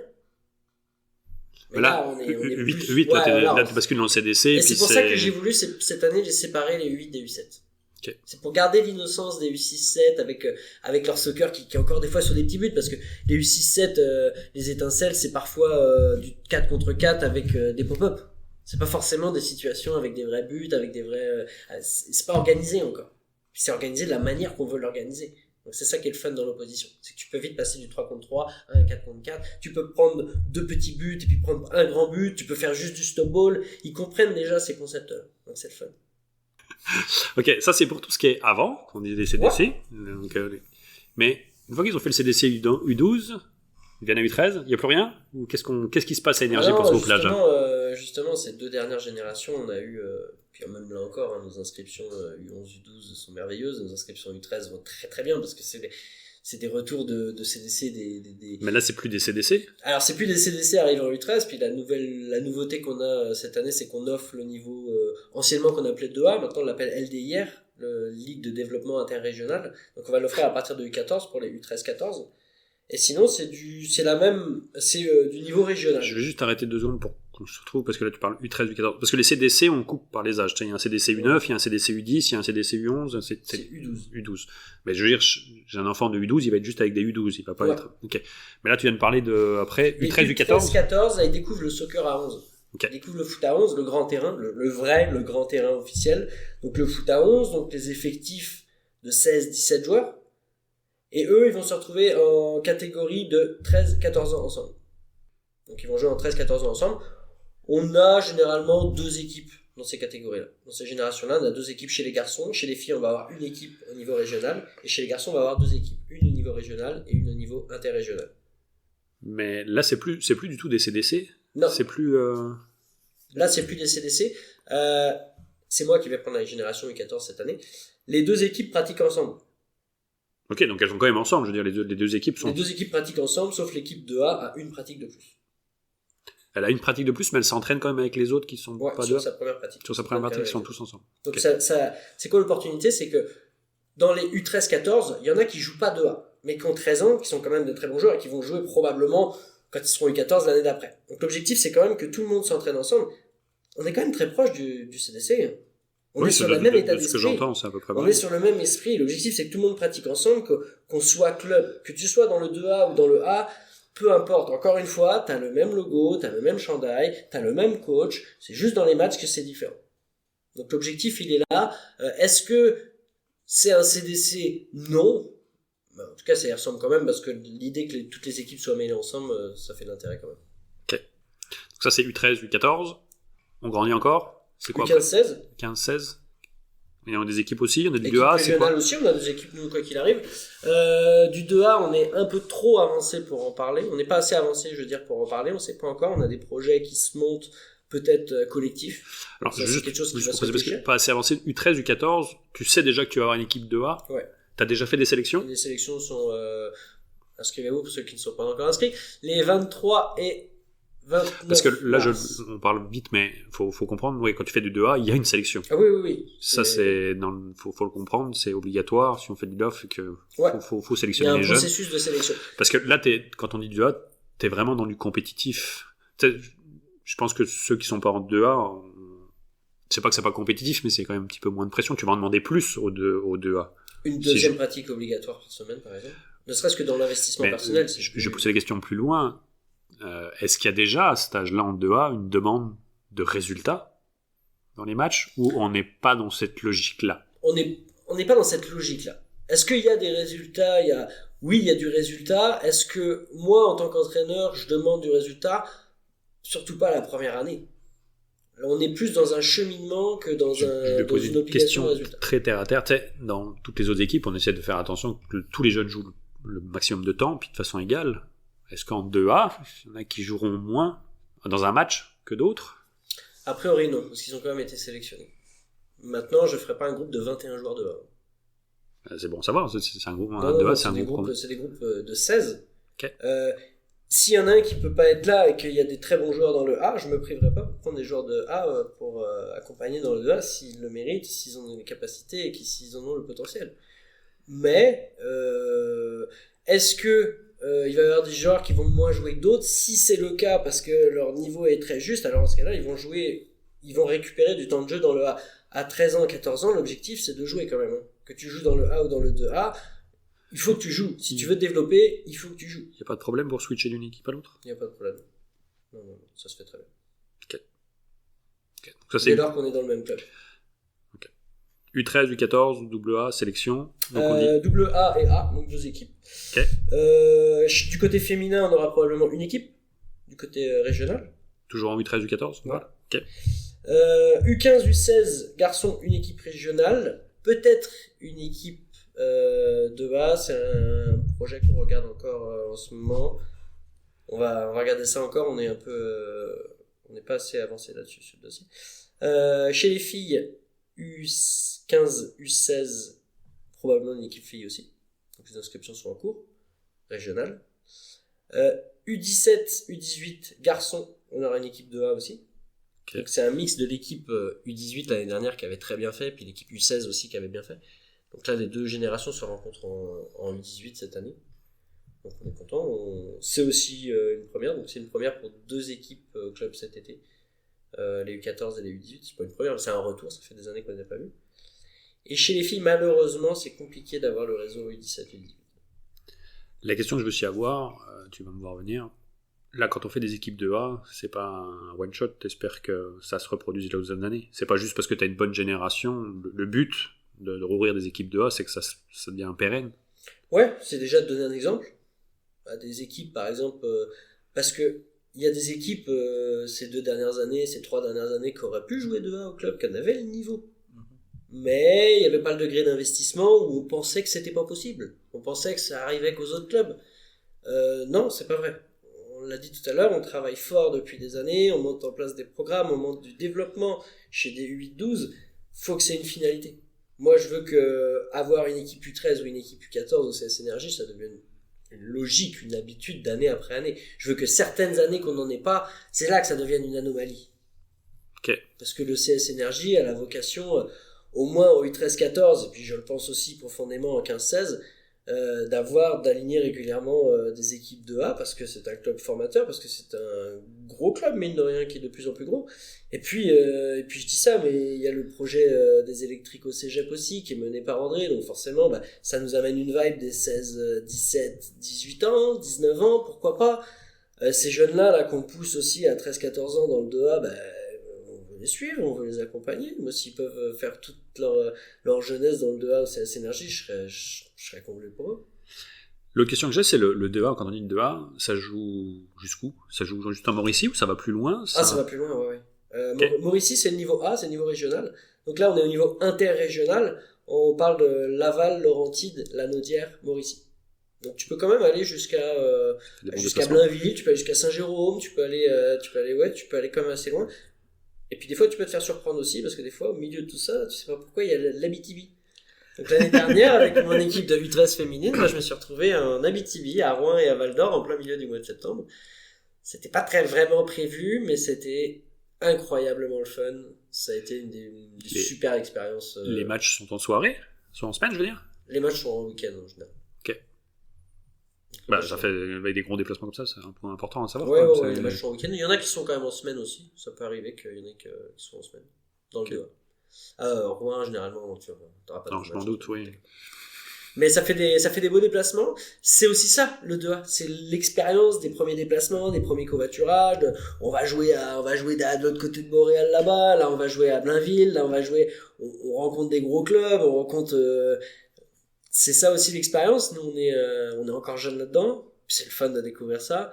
Moi, pour ma part, avec mes 14, j'ai qu'une hâte, c'est de prendre la route avec eux. Je sais qu'André aussi a très hâte aussi. Donc c'est, encore une fois, c'est pas être gourmand, c'est le club de Shawinigan est à sa place dans le 2A. J'en suis convaincu. T'arrives bien à nous convaincre en tout cas. Tu le vends bien. Je pense qu'il l'a aussi pour les années à suivre.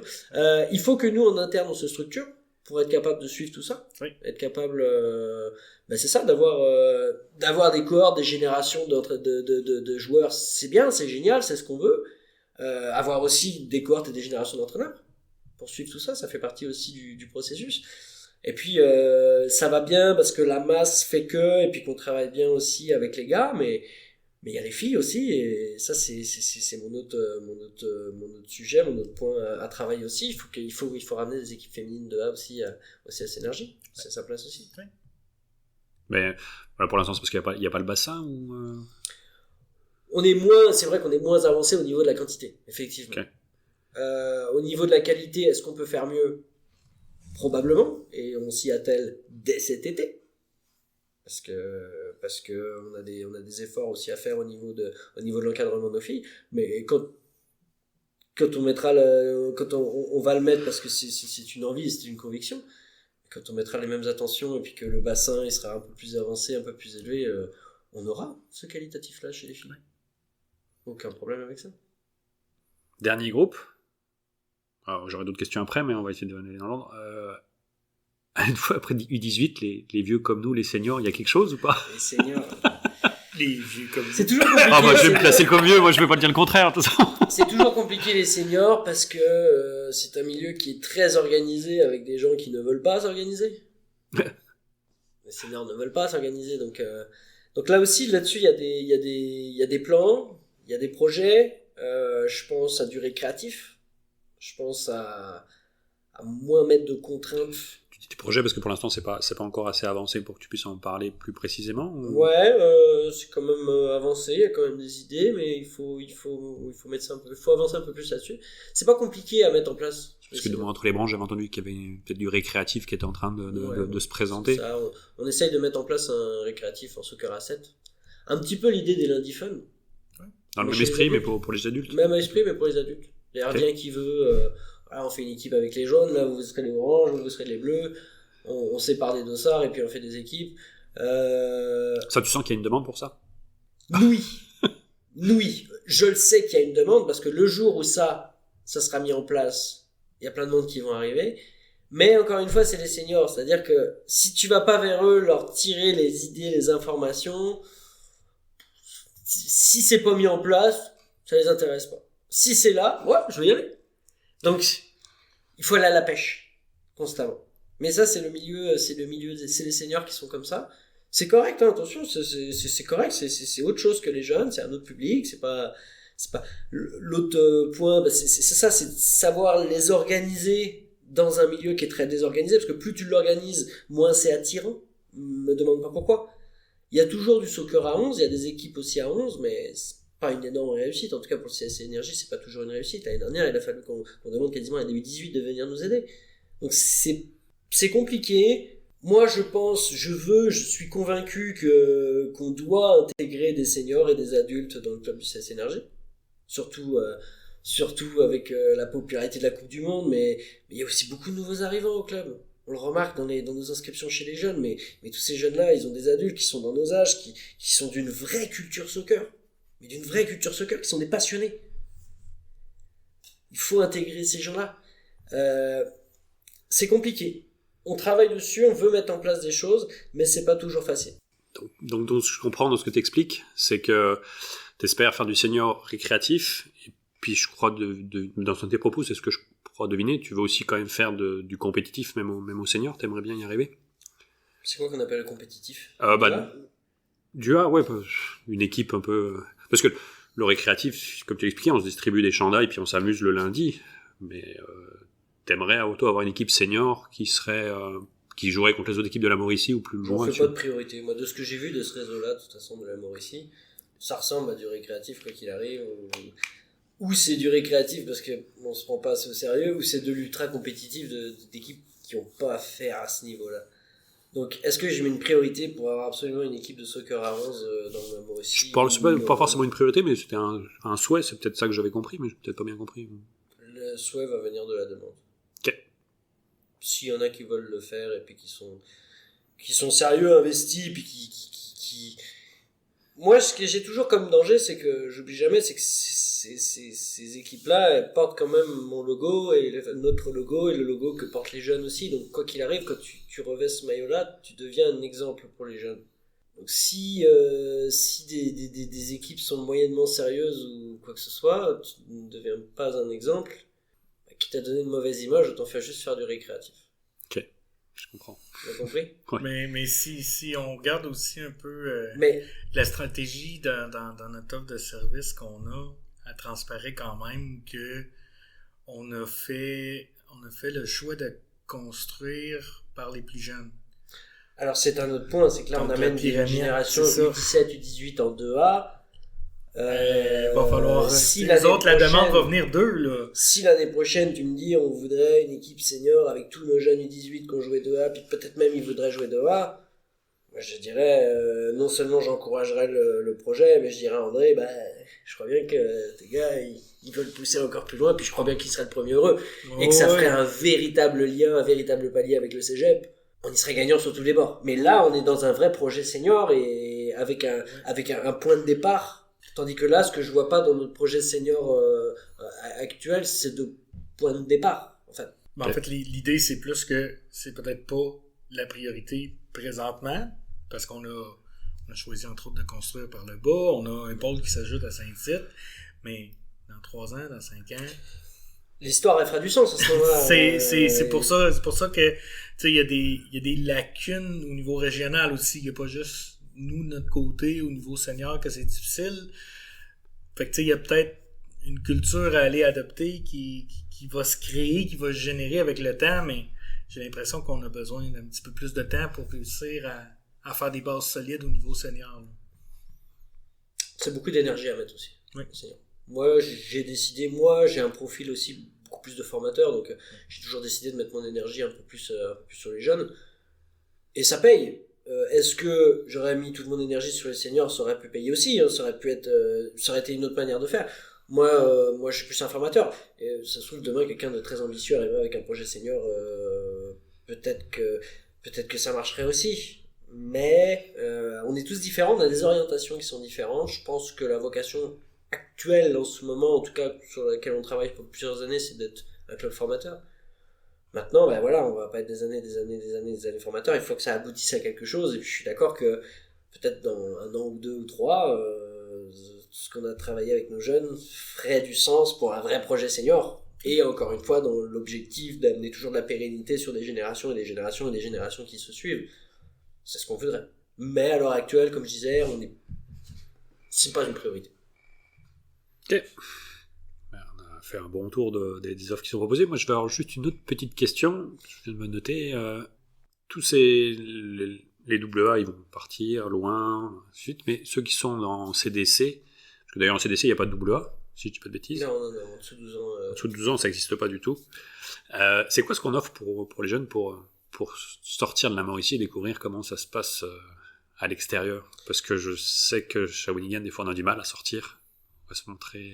Là, cette année, on va jouer les soirs de semaine juste un seul mois en juillet. Les autres mois, on va jouer les fins de semaine, mais 1 sur 2. Ça laisse des belles opportunités à des tournois. Des tournois, l'année dernière, on en a fait plus que les années d'avant.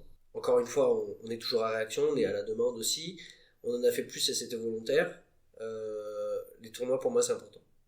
C'est là la vraie compétitivité, c'est là qu'on va aller... pas juste en termes de développement, pas juste en termes de résultats et de jeux, aussi nous dans nos émotions, aller gagner, aller sortir de la Mauricie, c'est une chose, aller jouer contre d'autres équipes, aller à Victo, aller à Drummond, aller jouer contre des équipes qu'on n'a pas l'habitude de jouer, parce que notre Mauricie à nous, elle est petite, mine de rien, hein, puis c'est correct, hein. Mais sortir, gagner des matchs, se rendre dans des demi-finales, perdre des matchs, apprendre des choses, des entraîneurs, des groupes de parents, se déplacer, faire un match à 15h ici sur un terrain, un autre à 18 sur un autre terrain, aller à Grande Bay en septembre, vivre des trucs de club. Ça c'est important. Donc oui, il y a la place pour ça. Oui, effectivement, le championnat, qu'est-ce qu'on offre ? On est toujours ouvert à des tournois et à des expériences. Peut-être qu'un jour, le tournoi il viendra à nous. Il sera chez nous et on aura cette énergie-là aussi pour organiser ça. Je voulais surtout, pour cet été, les tournois, toi, t'as déjà prévu de partir à des tournois. C'est le club qui décide les tournois qui sont visés ou Ouais, généralement, c'est le club qui va recommander. Pourquoi ? Parce que nous, on a d'autres clubs qui sont pas partenaires, mais on a des clubs avec qui on sait que c'est facile pour nous d'aller là-bas. On a des tournois qui sont visés. Maintenant, s'il y a des équipes qui veulent en faire encore plus, à la demande des parents, des entraîneurs, à regarder, à checker en fonction de l'organisation, comment c'est fait. Mais il y a quand même un souci d'inclusion. L'objectif, c'est que si on y va tous. Okay. Parce que c'est là que c'est le fun en plus. C'est là que on vit des histoires de club, quoi. En commun, de génération en génération, puis ton match de U10 il vient de finir, on va aller voir les U13 là-bas sur le terrain. Ça c'est des vrais événements, puis ça c'est vraiment... C'est bon, attends. Ça marque et ça soude. Parfait. Moi, je sais pas si t'avais d'autres questions, Jonathan. Ben, j'en ai posé déjà beaucoup. Moi, ça fait le tour pas mal aussi. Je dirais que moi aussi, je vais avoir les pieds sur les terrains, puis j'ai vraiment hâte. Je vais m'occuper d'un pôle à Saint-Georges. Il va y avoir d'autres gens que j'ai hâte de revoir cet été. Mais ça donne envie d'avoir le pied sur le gazon. Après, on a des formations, des modules, des modules de formation qu'on va faire avec André du courant du mois de fin mars, début avril. Oui. Donc l'objectif aussi, c'est d'encadrer au mieux nos entraîneurs. Cette année, on n'a jamais été aussi prêts. Quand tu parles de formation, ça s'adresse vraiment aux entraîneurs. Ça s'adresse aux encadrants. Puis quand je dis formation, c'est aussi des meetings, des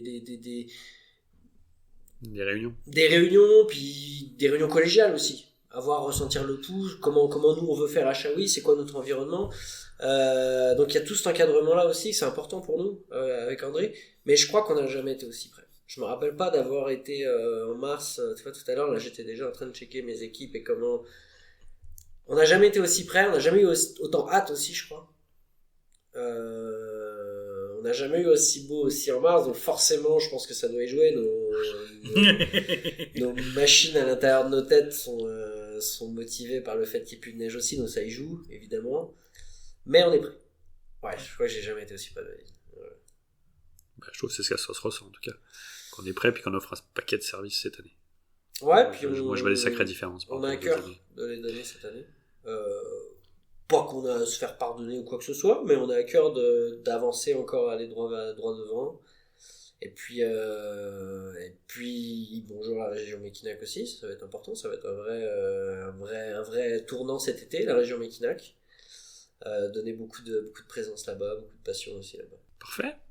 Donc, je pense qu'on a apporté c'est un beau mot de la fin. On a amené toutes les réponses, j'espère, à tout le monde, puis qu'il n'y aura pas trop de questions derrière, que ça va soulager, puis que ça va surtout donner... C'est quoi la durée prévue c'est pas fixé de durée, c'est pas... c'est pas super, on n'a même pas dépassé le premier, là, c'est pas super que ça. Il n'y a pas de durée, ce qu'il faut, c'est bien de faire le tour de ce qu'on proposait, puis on te remercie de... Le tour à peu près. Et après, parce que l'été il finit très vite cette année, il finit fin août, il finit pas en septembre, il finit fin août. Ouais. Donc après l'été, il y a une autre nouveauté au CS Énergie, c'est la saison d'automne. On va pas tout dire tout de suite. Garde-nous quelques émissions. On en refera une pour l'automne. Parce que je te connais, si tu commences à partir là comme ça, là, effectivement, on va dépasser la première émission. Puis j'aimerais qu'on reste concentré sur ce qui arrive cet été. Puis... On va se dire qu'il y aura pas que des nouveautés pour cet été. C'est toute l'année qu'on a prévu des nouveautés aussi. Voilà. Parfait. On se tient occupé, éveillé en tout cas, ça c'est certain. Merveilleux. Bien hâte de voir ça. Merci à toi en tout cas, Romain, d'être venu d'être parlé au micro, puis d'avoir voulu présenter tout ça. Merci à vous. c'est un beau projet, une belle idée que vous avez là. C'est une initiative plus personnelle. Alors évidemment, ça touche le club, ça rejoint le club, mais c'est vraiment de votre initiative personnelle. Donc c'est bien, ça fait partie de la mouvance que j'ai pas arrêté de dire. Il y a des gens qui prennent des initiatives, il y en a qui vont en prendre sur le terrain, il y en a qui vont prendre sur l'arbitrage, il y en a qui vont en prendre sur la médiatisation, sur faire des podcasts ou quoi que ce soit. Donc c'est le fun. Je vous encourage pleinement. Je vous recommande. J'en ai encore un qui m'a dit cette semaine « Hey, c'est bien votre histoire de podcast, là, tu les féliciteras. » Puis j'ai dit « Non, toi, tu vas les féliciter. Moi, je leur donne de la vibe. Je suis même très content de venir et d'y participer. Mais je suis... donc, félicitations à vous aussi. C'est un beau projet. C'est que le deuxième, il y en aura d'autres à n'en pas douter. Là, je commence à prendre le rythme aussi à tous ceux qui nous envoient des messages. Je finis par faire comme les youtubeurs. Tu penses à t'abonner, à liker, à partager. Mais je le recommande en tout cas pleinement. C'est bien, ça fait partie de la vibe, ça fait partie du courant, c'est bien, c'est intéressant. Ça amène de la culture, c'est ce qu'on veut, c'est ce qu'on aime. J'encourage évidemment tous les membres, que ce soit les joueurs et tous ceux du club et des clubs en fait, parce que pas juste CS Énergie. Mais c'est bien ce que vous faites. C'est cool. J'en reviendrai. Parce que on va t'inviter de nouveau. J'ai pas tout dit. On va t'inviter, ça c'est certain. Mais non, c'est bien. Félicitations à vous. Merci à toi. Merci à toi aussi. Donc, voilà. Je te laisse le mot de la fin, Jonathan. Oui, je peux faire ça. Je pense que ce qui est à retenir, c'est qu'on est prêt. On a hâte. Puis j'espère que tous nos membres ont hâte aussi d'être sur le terrain. On en est convaincus. Et prochain podcast, on parle de culture soccer et on va discuter de où et comment on peut regarder des matchs de soccer au Québec. Donc, ça va être le prochain sujet. Merci à vous. Au revoir.